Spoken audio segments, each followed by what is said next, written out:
Hi, I'm Rick Wamre with Advocate Media, and today we have a special video webcast presentation featuring the two Dallas mayoral runoff candidates, Mike Rawlings and David Kunkle.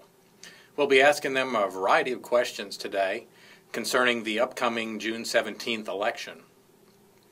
What we'll be doing today format-wise is a little different. We're not going to be timing the candidates.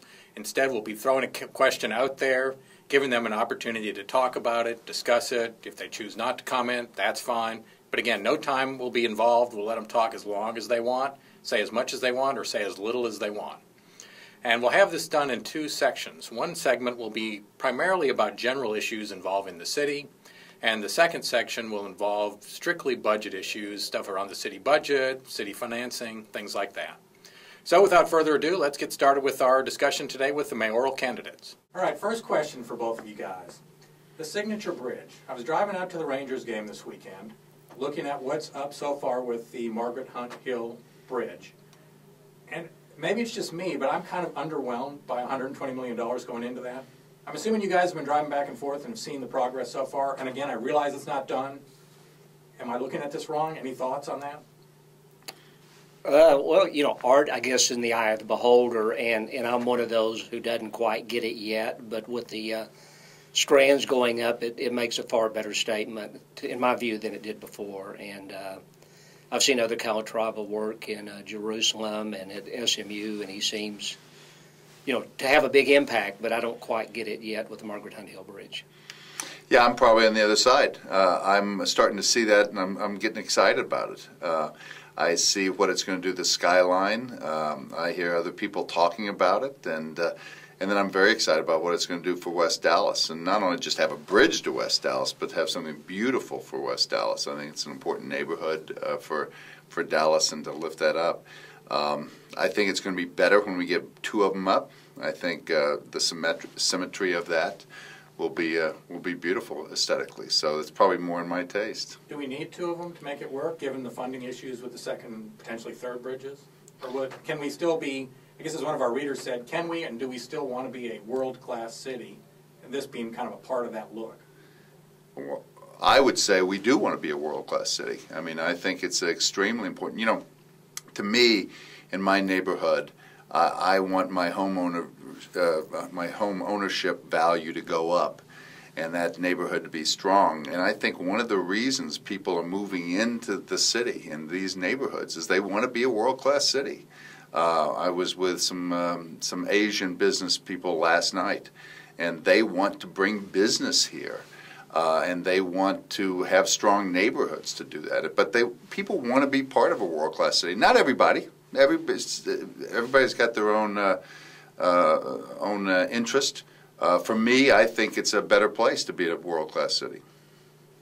Yeah, and I think the bridges, I wrestle with the issue because I love the Golden Gate Bridge and the Brooklyn Bridge, and to a degree they help define San Francisco and New York. But I don't know that the bridges are going to be what causes us to be a world-class city. I'm doing the New York City Marathon this year, and I was reading about the course, and everybody says it's an experience that you can't create any place else in the world. But the reason is, according to what everybody writes, are the New York neighborhoods and the diversity and just the character and the energy you get from those individual neighborhoods. And I still think that's more important than these big signature projects. And so far in Dallas, we don't seem to have gotten any of them quite right yet. Maybe they'll come together, but I'm not sure we got any of them quite right yet. Well, you Mr. Rollins, mentioned the world-class city as a reason people move to the neighborhoods. Mm-hmm. And I know, and Mr. Or to Dallas. To Dallas, and Mm-hmm. Mr. Kunkle, you've been a big proponent of sort of neighborhoods in your campaign.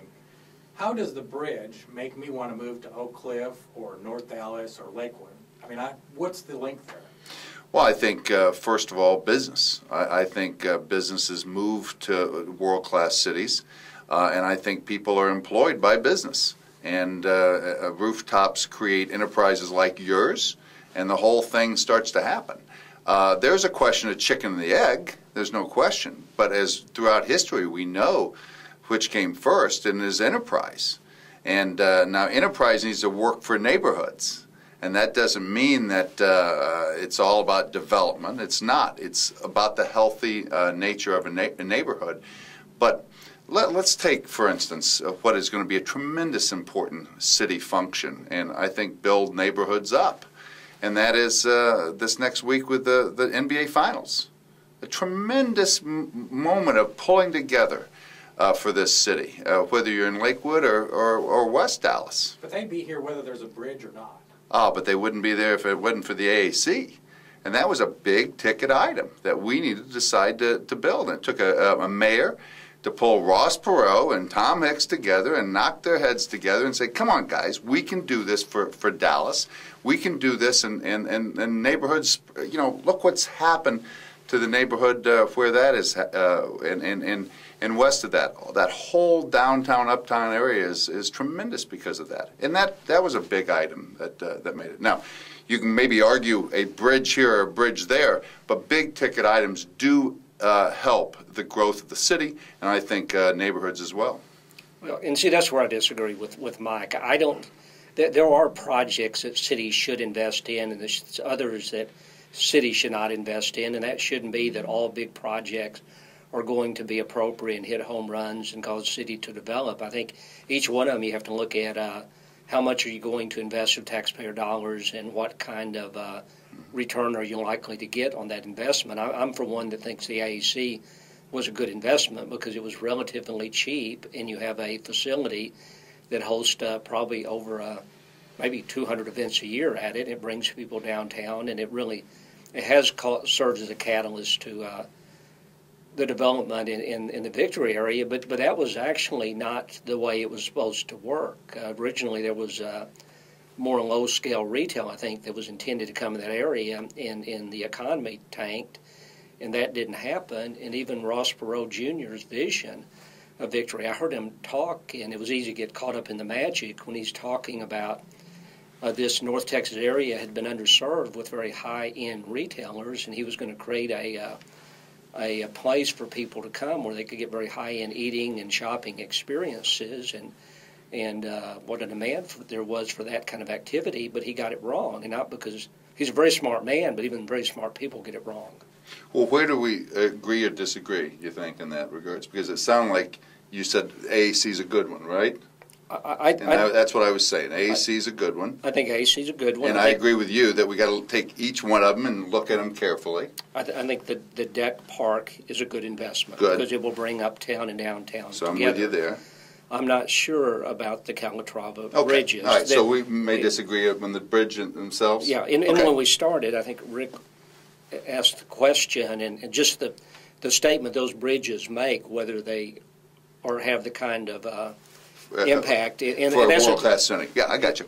I mean, I was expecting for $120 million to be blown away. Mm-hmm. And as I look at it from the vista of I-30, I see what look like electric lines kind of crossing across some of the vista, and then a couple of the other stunted kind of existing bridges there.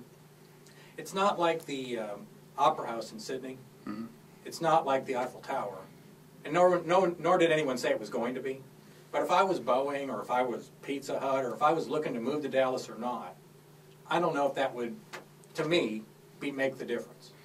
Well, I'm not sure that one in particular thing will. And look, as we've said, and I think we can differ on this aesthetically or from a business standpoint, I think we do agree, if I'm hearing you right, that we got to look at each project individually and make sure that we minimize the Dallas taxpayer dollars in these projects, leverage as much on the state dollars as we can, and the private givers, and I think that's how that's been wired together. And then we'll have different points of view on aesthetics. I think the Opera House is over the top. I think Symphony Hall is over the top. I think the park is over the top. So a lot of that aesthetics is in the eyes of the beholder, and I think we've done a pretty good job in recent years. Now Chief Kunkle, you mentioned the AAC as being something that you liked or would support. I mean, you could argue, and I've heard people argue, that there's nothing wrong with the investment in the AAC, but we put it in the wrong part of town. You know, we got $700–800 million invested in the convention center and the convention center hotel now. And what Mr. Perot did with the AAC was find a spot where there was a lot of vacant land that he could make some money with, which again is not a problem. But that's why the retail didn't work, because there's nothing going on over there. had we put that over by the convention center or the farmers market, not only would the city be better off, but he might have made some more money with it too. Any thoughts on either one, on any of that?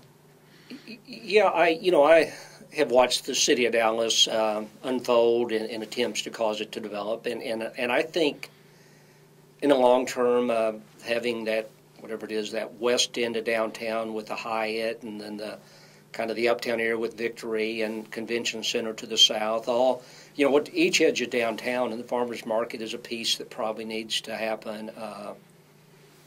Whatever, I guess, at the east part of downtown, and each of those can help bring all the downtown together. So I think the AC is situated probably in a pretty good place from my perspective.